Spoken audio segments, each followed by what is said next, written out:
کہا لکھو اگر مکے سے کوئی بھاگ کر مدینے آئے گا ہم واپس لیں گے، اور اگر مدینے سے بھاگ کوئی مکے آئے گا تمہیں واپس نہیں دیں گے۔ کہا لکھو علی۔ حضرت عمر کہنے لگے اللہ کے نبی، کیا آپ نے یہ نہیں کہا تھا کہ ہم بیت اللہ کا طواف کریں گے؟ آپ نے فرمایا ہاں میں نے کہا تھا، لیکن میں نے یہ کب کہا تھا کہ اس سال کریں گے؟ انشاءاللہ کریں گے۔ اے اللہ کے نبی کیا ہم حق پر نہیں ہیں؟ کہا عمر ہم حق پر ہیں۔ اللہ کے نبی یہ کفار باطل پر نہیں؟ آپ فرمانے لگے عمر وہ باطل پر ہیں۔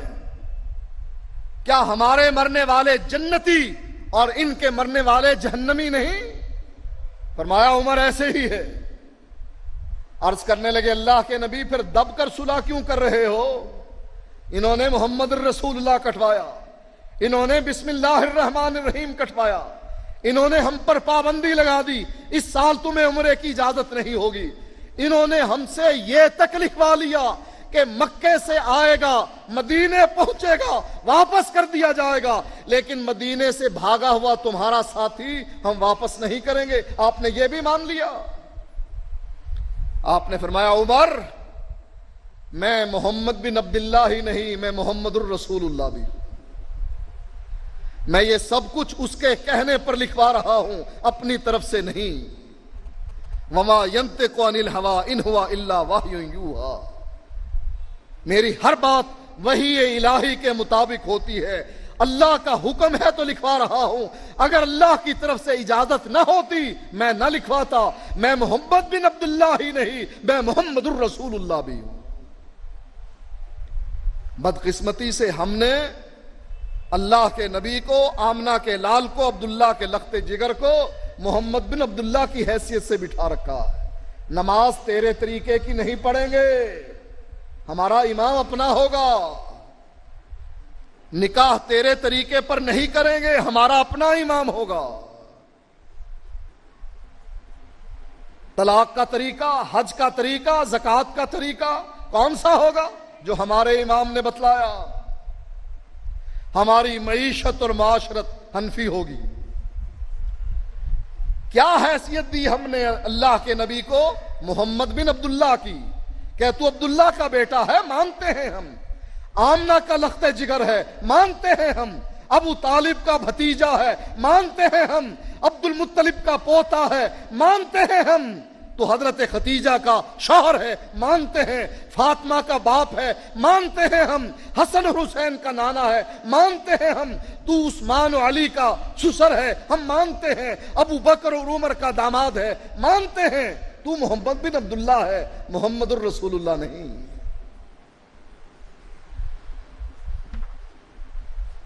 ہمارا قائد وہ سہیل ہے جو اللہ کے نبی کو کہتا تھا تو محمد الرسول اللہ نہیں، تو محمد بن عبداللہ ہے۔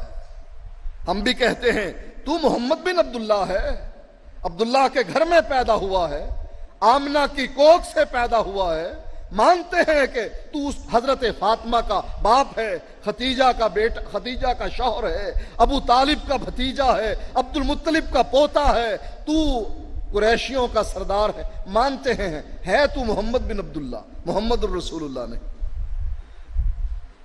محمد الرسول اللہ ماننے والے کون تھے؟ ابو بکر، عمر، عثمان و علی، طلحہ، زبیر، سعید اور سعد، بلال و صہیب، یہ مانتے تھے کہ یہ محمد الرسول اللہ، اس لیے نماز محمدی پڑھتے تھے، روزہ محمدی رکھتے تھے، حج محمدی کرتے تھے، زکوٰۃ کا طریقہ محمدی تھا، لیکن ہمارا طریقہ سارے کا سارا حنفی ہے، نہیں ہے؟ مسجدوں پر جا کر دیکھ لو، لکھا ہوا ہے مسجد حنفیہ، یہ اللہ کے نبی کا نام ہے حنفیہ۔ مدارس پر لکھا ہوا ہے مدارس حنفیہ، جو دلیل ہے اس بات کی کہ ہم نے عبداللہ کے لخت جگر کو محمد بن عبداللہ مانا ہے، محمد الرسول اللہ نہیں مانا۔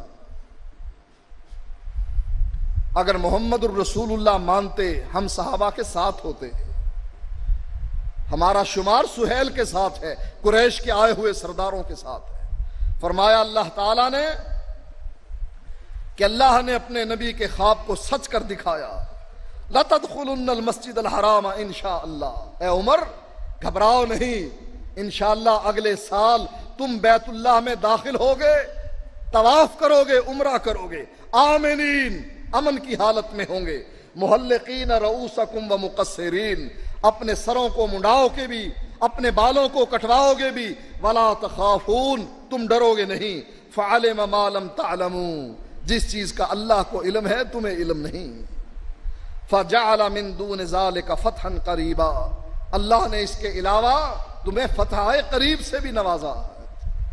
یہ جو بیت اللہ میں داخل ہو رہے تھے 1400 صحابہ جو بیت اللہ میں داخل ہو رہے تھے، یہ سب کفار تھے۔ اللہ ان سے وعدہ کر رہا ہے کہ تم دوبارہ بیت اللہ میں داخل ہوگے، بالوں کو کٹواؤ گے بھی، منڈواؤ کے بھی، ڈرو گے بھی نہیں، امن کی حالت میں ہوں گے۔ یہ کفار تھے یا مسلمان؟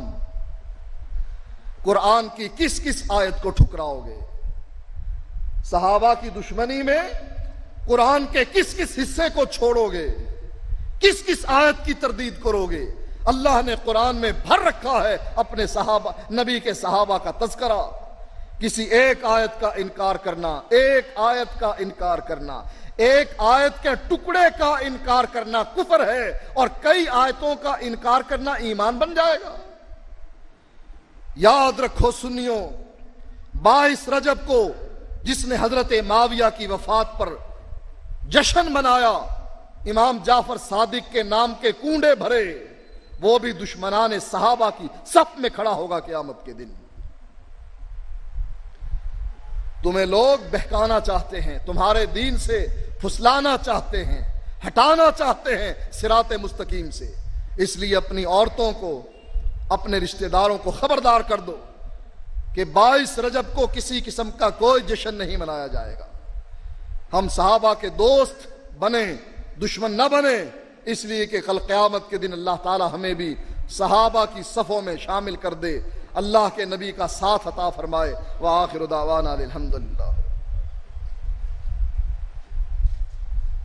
الحمدللہ الحمدللہ نحمده ونستعینه ونستغفره ونعوذ باللہ من شرور انفسنا ومن سیئات اعمالنا، من يهده الله فلا مضل له ومن يضلله فلا هادي له، واشهد ان لا اله الا الله وحده لا شريك له، واشهد ان محمدا عبده ورسوله، اما بعد فان خير الحديث كتاب الله وخير الهدي هدي محمد صلى الله عليه وسلم، وشر الامور محدثاتها وكل محدثة بدعة وكل بدعة ضلالة وكل ضلالة في النار۔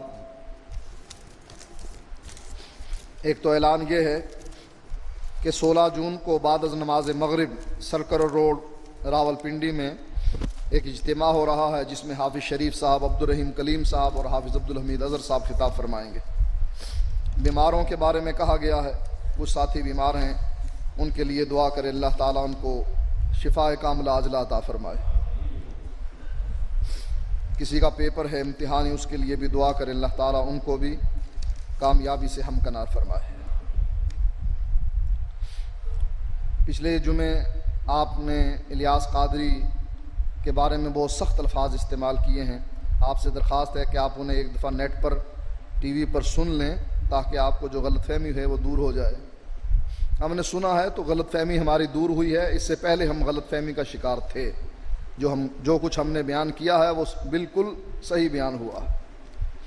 میں نے الیاس قادری کے ہاتھ پر بیعت لی ہے، کیا میری بیعت لینا صحیح ہے؟ آپ اگر الیاس قادری کے باپ کے ہاتھ پر بھی بیعت لیں تب بھی بیعت غلط ہے، اس لیے کہ اسلام میں اللہ کے نبی کی بیعت ہو سکتی ہے یا خلیفے کی، کسی اور کی بیعت کرنا جائز نہیں۔ کیا نماز میں رفع الیدین، سینے پر ہاتھ باندھنا اور اونچی آواز سے آمین کہنا لازمی ہے؟ اگر آپ اللہ کے نبی کو محمد الرسول اللہ کی حیثیت سے مانتے ہیں تو لازمی ہے، اگر محمد بن عبداللہ کی حیثیت سے مانتے ہیں تو پھر کوئی ضروری نہیں، دل چاہے تو اس کی بات مانو، دل چاہے نہ مانو، دل چاہے تو بسم اللہ کٹوا دو، بسم اللہم لکھوا دو، دل چاہے تو محمد الرسول اللہ کے کٹوا کر محمد بن عبداللہ لکھوا دو۔ یہ جو محمد الرسول اللہ مانتے ہیں ان کے لیے لازمی ہے کہ نبی کا طریقہ اختیار کریں۔ کیا آپ وہابی لوگ ان بریلوی دیوبندیوں سے زیادہ نیک اور پرہیزگار ہیں؟ بھئی یہ نیکی اور پرہیزگاری کا تو ہمیں پتہ نہیں، لیکن ہم یہ ضرور کہتے ہیں کہ ہمارا عقیدہ شرکیہ نہیں، ہم اللہ کے نبی کی اتباع کرتے ہیں بس۔ اللہ اور اس کا رسول دو ہستیاں ہیں، دو ذاتیں ہیں جن پر ہمارا ایمان ہے، باقی ہم کسی کو نہیں پہچانتے کہ یہ کہاں سے آئے ہیں، خود رو بوٹے ہیں جو پیدا ہو چکے ہیں۔ جتنے بریلوی اللہ کے رسول اور اخلاص کے طور پر آپ سے محبت کرتے ہیں، آپ کیوں نہیں کرتے؟ ہم اللہ کے نبی سے محبت کرتے ہیں اور شدید محبت کرتے ہیں، اسی لیے ہم نبی کے علاوہ کسی کے طریقے کی نماز بھی گوارا نہیں کرتے۔ نبی کو دیکھنے کے بعد ہمارے دل میں کوئی حسرت نہیں ہوئی کہ ہم امام ابو حنیفہ کا بھی دیدار کریں۔ ہم کہتے ہیں امام ابو حنیفہ تو ہمارے نبی کی جوتی سے اڑنے والے خاک کے ایک ذرے کے برابر بھی نہیں، لہٰذا ہمیں کوئی امام ابو حنیفہ کو دیکھنے کی کوئی حسرت نہیں، اس لیے کہ ہم نے اللہ کے نبی پر ایمان لانے کے بعد ان کے تابعداری کا، ان کی اطاعت اور پیروی کا دم بھرا ہے۔ کیا سعودی عرب والے دیوبندیوں کو اہل حدیث سمجھتے ہیں؟ نہیں، وہ اہل حدیث نہیں سمجھتے۔ گناہوں سے بچنے کا کوئی طریقہ بتائیں نوجوانوں کو تاکہ وہ بہت سے جوانی کے گناہوں سے بچیں۔ اللہ کا خوف اپنے دل میں رکھیں، یہ انسان کو گناہوں سے بچا دیتا۔ کیا وجہ ہے جہاد کی دعوت دینے والے اپنے بچوں کو تو جہاد پر جانے نہیں دیتے؟ کیا ایسا کرنا صحیح ہے؟ کہاں صحیح ہے؟ اگر جہاد اچھی چیز ہے اور واقعی جہاد ہو رہا ہے، سب سے پہلے یہ فضیلت اپنے گھر میں لے کر آئیں۔ لوگوں کو کہتے ہیں تمہارے بچوں جو شہید ہو جائیں گے حوریں ان کا انتظار کر رہی ہیں، کیا تمہارے بچوں کا انتظار حوریں نہیں کر رہی؟ ان کو حوریں نہیں چاہیے؟ اس لیے یہ طریقہ کار غلط ہے کہ اپنے بچوں کو جہاد پر نہ بھیجنا۔ سنا ہے آپ جہاد کو نہیں مانتے، اور کیا جہاد کا انکار کرنے والا مسلمان ہے؟ جہاد کا انکار کرنے والا کافر ہے، ہم سمجھتے ہیں، لہٰذا ہم اصلی جہاد کا انکار نہیں کرتے۔ یہ 2 نمبر جہاد ایجنسیوں کا جو ہو رہا ہے اس کا انکار کرتے ہیں کہ اس کی اسلام میں کوئی حیثیت نہیں۔ کیا وجہ ہے آپ سب کو غلط اور ایک کو ٹھیک کہتے ہیں؟ آپ کی کیا آپ امت میں جوڑ پیدا نہیں کر سکتے؟ دیکھو، ہم ایک کو صحیح باقی سب کو غلط کہتے ہیں، یہ ہم نہیں کہتے، اللہ کے نبی کہتے ہیں، فرماتے ہیں 73 ہوں گے 72 غلط۔ اب کیا کہیں اللہ کے نبی، آپ امت میں جوڑ پیدا نہیں کر سکتے؟ جوڑ پیدا کرنے کا یہ کوئی طریقہ نہیں، ورنہ مرزائیوں کو بھی بیچ میں شامل کر لو، جوڑ تو تب پیدا ہوگا نا، مرزائی بھی بیچ میں آ جائیں۔ کہتے نہیں وہ باہر رہیں، وہ کیوں باہر رہیں؟ کیا آپ انگریز کی پیداوار ہیں؟ آپ کو بنانے والے انگریز ہیں۔ اگر انگریز نے قرآن بنایا ہے، حدیث بنائی ہے، تو ہم انگریز کی پیداوار ہیں، اور اگر قرآن و حدیث بنانے والا اللہ ہے تو ہم اللہ تعالیٰ نے ہمیں پیدا کیا ہے، اس نے یہ جماعت تیار کی۔ کیا ایک اہل حدیث کی نماز غیر اہل حدیث کے پیچھے ہو جاتی ہے؟ جس کا عقیدہ صحیح ہو اس کے پیچھے نماز ہو جاتی ہے، جس کا عقیدہ صحیح نہیں اس کے پیچھے کوئی نماز نہیں۔ ہم کو سب سے پہلے نماز جہاد کی دعوت دینی چاہیے یا عقیدہ توحید کی؟ ہمیں سب سے پہلے عقیدہ توحید کی دعوت دینی چاہیے۔ میاں بیوی کے درمیان طلاق ہونے کے 1 ماہ بعد دونوں رجوع کر لیتے ہیں، جبکہ خاوند بیوی کو بتائے بغیر دوسری شادی کر لیتا ہے، اور پہلی بیوی اس کے ساتھ رہنے کو راضی نہیں کہ اس نے دھوکہ کیا ہے، تو کیا یہ عورت دوسری شادی کر سکتی ہے؟ اگر کر لے تو یہ کیسا ہے؟ نکاح باطل ہے؟ دیکھیں، اگر یہ خلا لے لے تو یہ کسی اور خاوند سے، مرد سے شادی کر سکتی ہے، جب تک اس کی زوجیت میں ہے یہ نکاح نہیں کر سکتی۔ طاہر القادری صاحب بخاری کا حوالہ دے کر کہتا ہے کہ شب معراج میں اللہ اور محمد گلے ملے تھے، اس کی حقیقت کیا ہے؟ اللہ اور نبی کو گلے ملا دیا طاہر القادری نے معراج کے دن، یہ سب جھوٹ ہے، اس کی کوئی حقیقت نہیں۔ قرآن و حدیث میں ایسا کوئی ثبوت نہیں کہ اللہ اور اس کا نبی گلے مل گئے۔ کیا اہل حدیث نے کبھی طاہر القادری سے مناظرہ کیا یا دعوت دی ہے؟ دعوت اس کو پہنچ چکی ہے۔ کسی کے ہاں فوتگی ہو جائے تو تعزیت کا طریقہ کیا ہے، مدت کتنی ہے؟ مختلف رشتہ داروں جیسے ماں باپ، میاں بیوی وغیرہ۔ عام آدمی کے لیے 3 دن اور بیوی کے لیے شوہر کے مرنے پر 4 مہینے 10 دن۔ تعزیت کا معنی یہ ہوتا ہے کہ جا کر حوصلہ افزائی کی جائے ان لوگوں کی جن کا کوئی فوت ہو گیا۔ فوت ہونے کے بعد مردے کو کون سی چیزیں یا اعمال فائدہ دیتی ہیں؟ اعمال صالحہ فائدہ دیتی ہیں، اپنی زندگی میں جو وہ کر گیا ہے نیک کام وہ فائدہ دیتے ہیں، اولاد جو اس کے لیے دعا کرتی ہے، شاگرد جن کو وہ دین کا علم پڑھا گیا ہے وہ جب تک دین کا علم پڑھتے رہیں گے اس کو فائدہ ملتا رہے گا۔ جب ہم اللہ سے دعا مانگتے ہیں تو کس کس کا وسیلہ دے سکتے ہیں؟